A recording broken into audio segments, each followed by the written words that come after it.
Vous avez peut-être vu cette mise en garde des banques par rapport à des paiements par virement ce week-end de Pâques. On nous le dit ici dans cet article du site internet de France 2. Durant le week-end de Pâques, les transactions classiques des banques sont suspendues entre le 3 avril et le 7 avril. 5 jours durant lesquels les virements instantanés vont à nouveau connaître un rebond via des applications multiples, des virements par IBAN ou directement avec un numéro de téléphone, d'un téléphone à un autre. En effet, c'est une nouvelle façon de payer.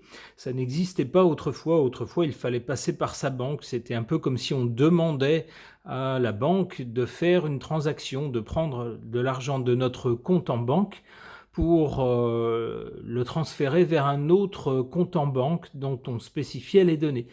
Mais maintenant, il y a des façons de faire qui sont beaucoup plus rapides, beaucoup plus simples, beaucoup plus directes aussi. C'est la transaction, le virement instantané.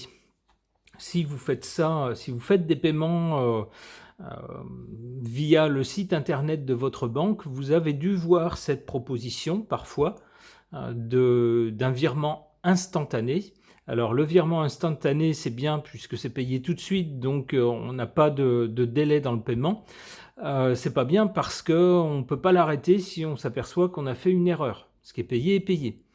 Alors on retrouve un peu le même principe avec les paiements par téléphone. Si vous avez sur votre téléphone une application de votre banque, eh bien vous pouvez payer avec votre téléphone via cette application à un ami par exemple. Il suffit qu'il soit lui aussi équipé sur son téléphone d'une application bancaire qui fonctionne avec le même système, en l'occurrence le système Wero désormais.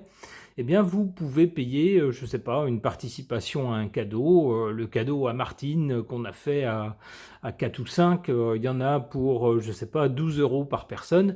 Eh bien hop, si vous lancez votre application, vous notez le montant, on vous demande un numéro de téléphone, alors le numéro de téléphone du destinataire. Alors, il doit y avoir une vérification, je pense. Je l'ai utilisé, mais je ne me souviens plus comment c'était dans le détail, mais c'est très simple. On vous demande de noter, de saisir le montant que vous voulez transférer, et puis hop, c'est parti. Et vous avez, dans les secondes qui suivent, votre destinataire qui est notifié d'une demande de virement. Alors, il l'accepte ou pas. Et puis, une fois que c'est fait, eh ben, ça y est, c'est payé, l'argent est transféré. Alors on nous dit que ça fait partie des nouveaux moyens de paiement et on pose la question, sont-ils tous sécurisés de la même façon? Alors on nous explique la chose ici dans cet article. En moins de 10 secondes d'un téléphone à l'autre, de l'argent est transféré gratuitement. Alors c'est important, gratuitement, puisqu'il n'y a plus d'opérateur entre les deux. C'est fait de façon automatique, instantanée. Donc du coup, il n'y a plus de frais qui sont facturés. Donc le transfert d'argent est opéré gratuitement vers un autre compte bancaire. Le virement instantané, c'est de ça qu'il s'agit, est de plus en plus privilégié. Pour deux amis, c'est devenu un réflexe, plus simple qu'un virement classique via son banquier. Les virements instantanés, typiquement entre amis, on dit ici entre potes, c'est autour de 15 ou 30 €. À partir de là, ou même quand on doit participer à des cadeaux, etc. Alors, une personne dit, je pense que virement instantané, au moins avec ça, on sait que les choses sont réglées automatiquement, il n'y a pas de délai, c'est fait instantanément. Les bons comptes font les bons amis, commente une autre personne. À l'origine, seules des applications le proposaient gratuitement, mais aujourd'hui, les banques ont suivi. Il suffit des coordonnées bancaires ou d'un simple numéro de téléphone et l'outil séduit. 600 millions de virements instantanés ont été effectués en 2024, soit une progression de plus de 46% en un an. Les professionnels l'assurent, il est aussi sécurisé qu'un virement classique. Mais attention, aucun retour en arrière n'est possible. C'est comme si vous payiez directement avec de l'argent liquide chez votre boulanger, par exemple. Une fois que vous avez donné l'argent, vous avez donné l'argent. Il n'est plus dans votre porte-monnaie. Ben là, c'est pareil. Vous payez avec votre téléphone qui est lié à votre compte bancaire. Une fois que vous avez saisi, je ne sais pas moi, 8 euros ou 13 euros ou 30 euros et que vous avez appuyé sur valider et que c'est parti, ben c'est parti. Avant d'appuyer sur le bouton, il faut vraiment bien vérifier le destinataire et le montant. Alors que précédemment, avec un virement classique, vous pouviez toujours, si vous aviez un doute, si vous aviez fait une erreur, vous pouviez toujours appeler rapidement votre banquier pour que le banquier stoppe l'opération. Mais maintenant, ce n'est plus possible. Alors j'ai une anecdote personnelle à ce sujet. J'ai une personne de ma famille avec laquelle on avait convenu de faire un cadeau commun à une personne plus âgée, et puis donc je devais payer ma part. J'ai demandé à cette personne de ma famille, est-ce que je peux payer ça avec mon téléphone? Est-ce que tu as une application bancaire qui permet de faire ça? On me dit, oui, pas de souci. Donc tu prends mon numéro de téléphone, et puis tu mets le montant, et il n'y a pas de souci, on fera ça.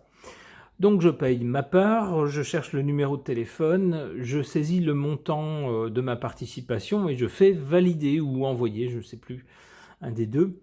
Et donc c'est parti, on me dit l'argent a bien été transféré vers votre destinataire. Et je me dis super, comme ça, j'ai plus à m'en occuper, c'est fait, c'est fait.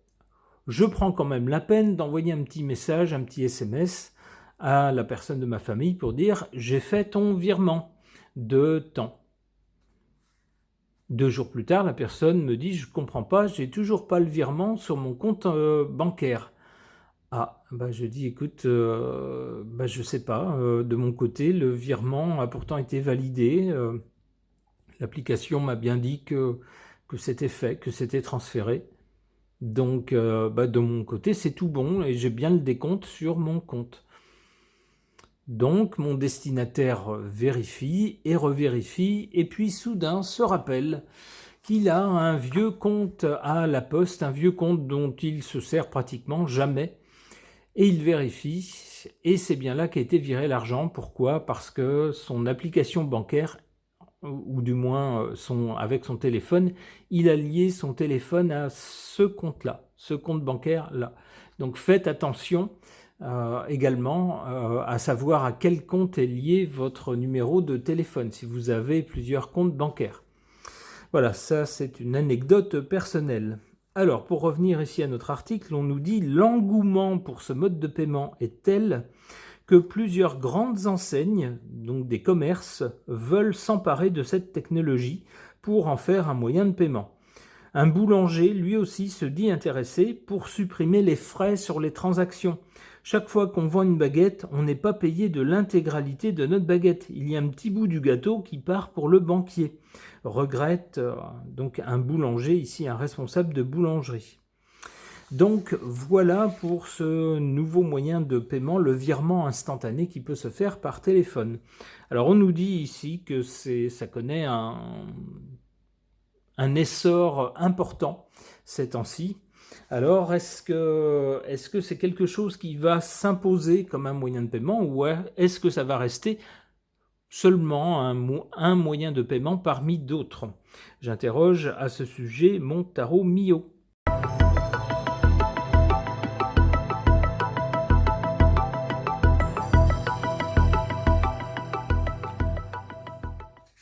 Alors, à l'origine de ce nouveau mode de paiement, directement de compte bancaire à compte bancaire, avec les outils électroniques, c'est maintenant possible et sans frais, ce qui est intéressant non seulement pour les particuliers, mais également pour les petits commerces.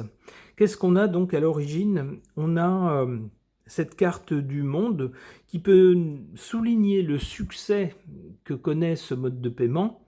Et ça peut également nous parler d'un mode de paiement qui a pour ambition peut-être d'aller plus loin que les frontières françaises. On sait que les autres pays européens ont chacun plus ou moins des modes de paiement. Alors ils tâtonnent un peu, comme nous, sur des modes de paiement dématérialisés comme celui qu'on connaît. Alors c'est Wero en France, également dans quelques autres pays, mais pas dans tous les pays. Eh bien, chaque pays essaye un peu de trouver un mode de paiement comme ça dématérialisé, et on est en train de passer à la phase où tous ces modes de paiement seront compatibles. On pourra donc payer si on se rend en Italie ou en Pologne ou que sais-je, en Irlande par exemple. Alors peut-être pas tout de suite, mais d'ici quelques mois ou quelques années, on pourra payer comme ça partout. En tout cas, c'est l'ambition. Donc avec le monde, on a bien quelque chose qui veut se répandre hors des frontières. Pour le présent, avec le soleil, eh bien, on a un succès, un franc succès de ce mode de paiement. Du côté de l'avenir, on a cette carte de la tempérance. Alors la tempérance modère un peu les choses. Alors même si c'est un mode de paiement qui connaît un fort essor pour le présent, eh bien du côté de l'avenir, avec la tempérance, on tendrait à nous dire oui, alors attention, ça ne va pas tout remplacer non plus. Ça sera un moyen de paiement supplémentaire qu'on pourra utiliser, mais ça ne va pas tout remplacer, ça ne va pas supprimer d'autres moyens de paiement. On aura en fait le choix. Alors peut-être aussi que cette carte de la tempérance peut nous parler des limites de ce moyen de paiement. Peut-être qu'au-delà d'un certain montant, les banques diront oh là là, pour des montants importants, non, non, faites pas les virements comme ça directement, mais passez par votre banquier qui regardera si c'est correct ou pas.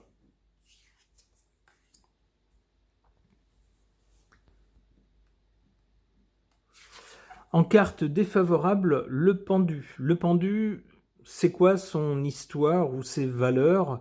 Le pendu, c'est quelqu'un qui ne peut que regarder les événements, mais qui n'a pas prise sur les événements. Il est obligé, en quelque sorte, de les subir, c'est hors de sa portée. Alors, ça me fait penser à ce qu'on disait dans l'article du danger de ce mode de paiement. C'est-à-dire qu'une fois qu'on a validé une somme qu'on envoie à un numéro de téléphone, eh ben, on ne peut plus la retenir. Une fois que la somme est partie, elle est partie. C'est trop tard, on ne peut plus rien y faire.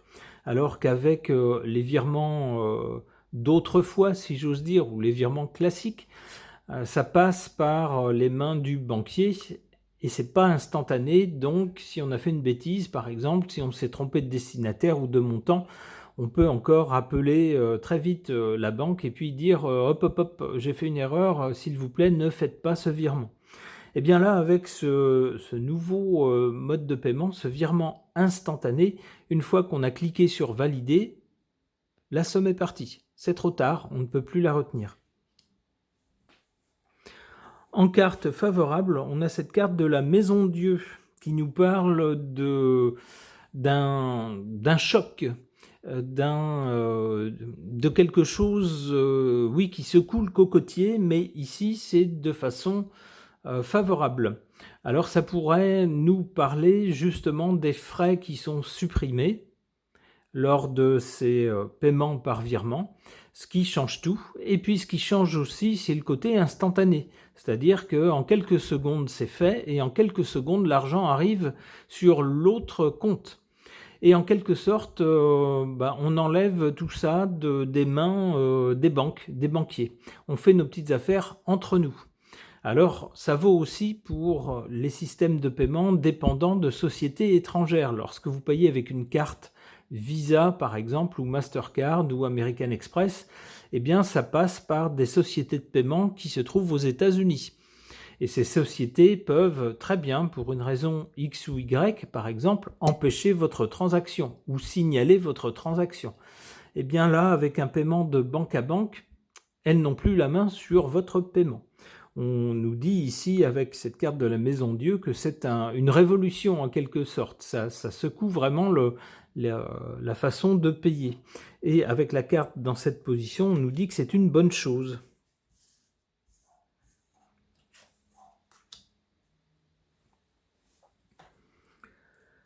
Alors, du côté de l'avenir, on a cette carte du diable qui peut nous signaler que, en fait, avec ce mode de paiement direct, d'un compte à un autre, attention, il n'y a plus aucun contrôle dessus. Donc attention aux personnes un peu faibles, aux personnes un peu crédules, que certaines personnes arriveraient à embobiner et à pousser à faire certains paiements. Une fois que ces paiements seront faits, vous ne pourrez plus les rattraper. C'est peut-être aussi le danger ici qu'on voit avec le diable. On voit avec le diable souvent il y a de la malice, des mauvaises intentions, de la malhonnêteté. Et malheureusement, c'est souvent lié à des choses matérielles et financières. Donc je verrais bien ce danger-là.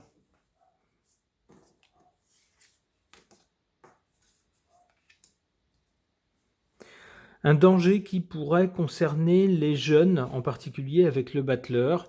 Alors un autre sens de cette carte du battleur, ça pourrait cette carte pourrait nous dire que les jeunes en particulier vont peut-être plus que nous, les personnes plus âgées, adopter ce mode de paiement. C'est des gens qui vont grandir avec, donc pour eux, ça ne sera pas un objet étrange, bizarre, technologique dont on se méfie, ce qui est le cas des personnes plus âgées. Mais pour eux, ça sera tout naturel. On prend le téléphone, on appelle le numéro de bidule ou de machin, on tape le montant de la somme qu'on veut lui payer et paf, c'est parti. Voilà, on n'en parle plus. C'est tellement simple et c'est tellement naturel, en tout cas pour eux. Une dernière carte. Le mat peut nous parler de choses qui sortent de l'ordinaire, en tout cas de notre ordinaire à nous. Avec ces façons de payer, on va peut-être aller vers une autre façon de gérer l'argent, une autre façon de gérer les paiements dont on n'a pas, nous, l'habitude ici. Alors on parle ici de l'avenir. Ok. Imaginez par exemple un commerce avec un site internet qui dirait pour vos paiements, eh bien, vous pouvez payer avec votre application téléphonique avec ce numéro de téléphone, envoyer l'argent à ce numéro de téléphone, par exemple. Voilà qui changerait un peu les choses par rapport à ce dont on a l'habitude maintenant. Concernant un nouveau moyen de paiement, le virement instantané, alors nouveau, il date pas d'hier matin quand même, ça fait quelque temps qu'il existe, mais on nous dit qu'il connaît un franc succès et que de plus en plus, non seulement les gens l'utilisent pour payer d'une personne à l'autre, mais ça intéresse de plus en plus des commerces qui verraient bien ce mode de paiement pour leurs services ou pour leurs biens. Alors, qu'est-ce que les cartes peuvent nous en suggérer? J'interroge mon oracle des fruits et légumes.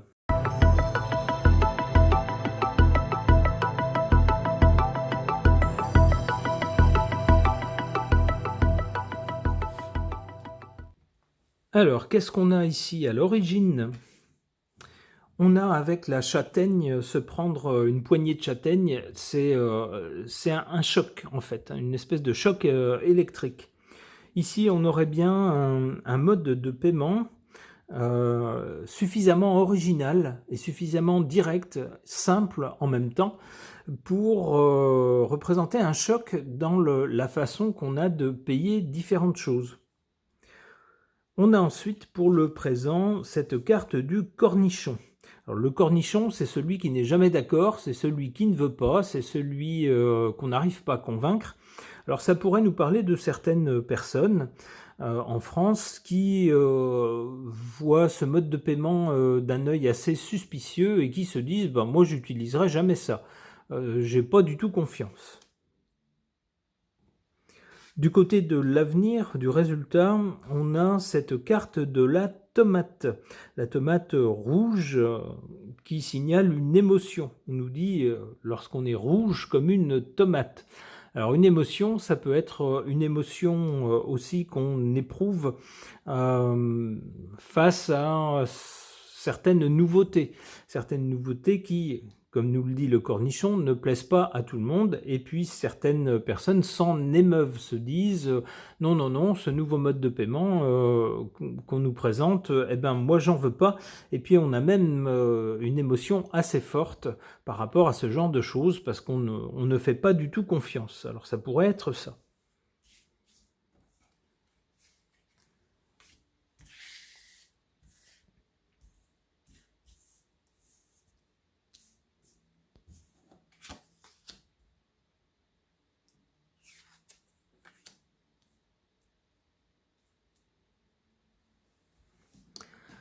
Alors, en carte négative défavorable, on a l'aubergine. Autrefois, on appelait aubergine les dames qui passaient le long des parkings payants pour vérifier que les personnes qui avaient stationné leur véhicule avaient bien acheté un ticket de stationnement. Et si ce n'était pas le cas, elles leur collaient une amende à payer. Alors ici, donc, on est bien dans les questions de paiement. Eh bien, justement, avec ce nouveau moyen de paiement, le virement instantané, eh bien, il y a des paiements qui disparaissent. La part dans votre paiement qu'autrefois vous payiez à votre banque, et c'était bien normal puisque vous aviez des gens qui vérifiaient les transactions, qui autorisaient les transactions ou pas, lorsqu'il y avait des transactions qui semblaient anormales, inhabituelles, de forts montants répétés alors que la personne n'avait pas l'habitude de faire ça, eh bien le banquier mettait ses virements sur pause et vous appelait pour savoir si c'était bien normal, si c'était pas une fraude. Eh bien ici, donc à l'époque, il fallait bien payer le banquier pour le service qu'il rendait. Eh bien maintenant, vous n'aurez pas tout ça, vous n'aurez pas les frais sur les virements, c'est un virement instantané et gratuit. Alors, parallèlement, le service du banquier qui contrôlait ces choses-là disparaît, lui aussi.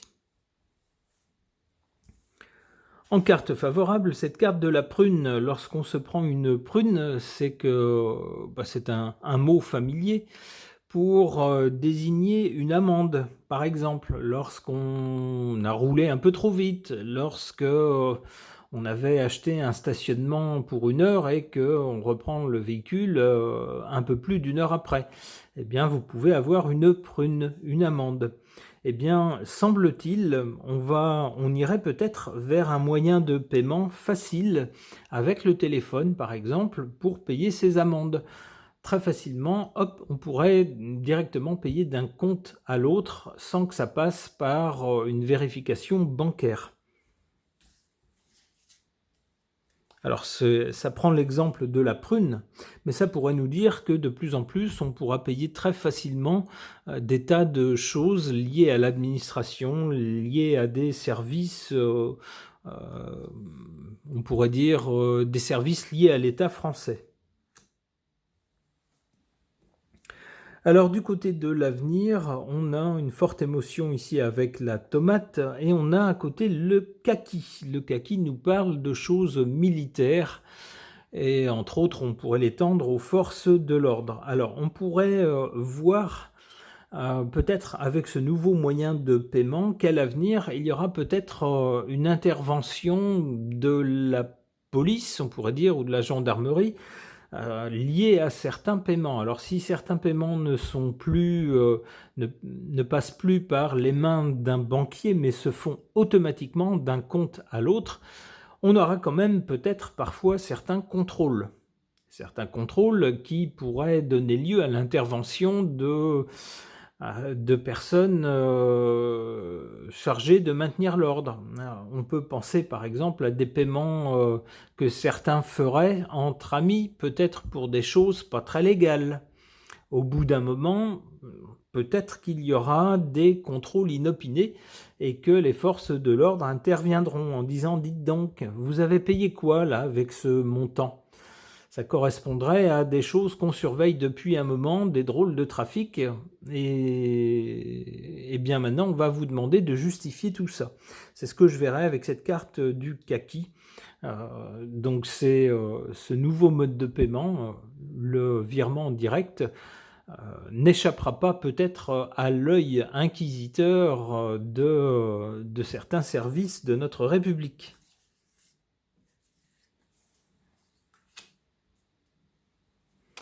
Alors le chou, pour finir ici avec ce tirage, le chou semble indiquer la faveur du public. Lorsqu'on dit mon petit chou à quelqu'un, c'est qu'on l'aime bien. Ça signale, on pourrait dire, un courant affectif particulier. Alors ici, si cette carte sort, ça semble indiquer que ce mode de paiement pourrait connaître un certain succès. Et alors peut-être plus auprès des jeunes qu'auprès des personnes plus âgées, mais apparemment c'est quelque chose qui devrait plaire au public français et aux payeurs français. Eh bien, nous verrons si effectivement l'engouement actuel se poursuit à l'avenir et s'étend à autre chose qu'au paiement de personne à personne, mais peut-être au paiement, ici comme on le suggère, de choses qu'on aurait à payer liées à l'État français, peu importe le contexte, ou éventuellement à des commerçants. Ce tirage est maintenant terminé, merci de l'avoir suivi.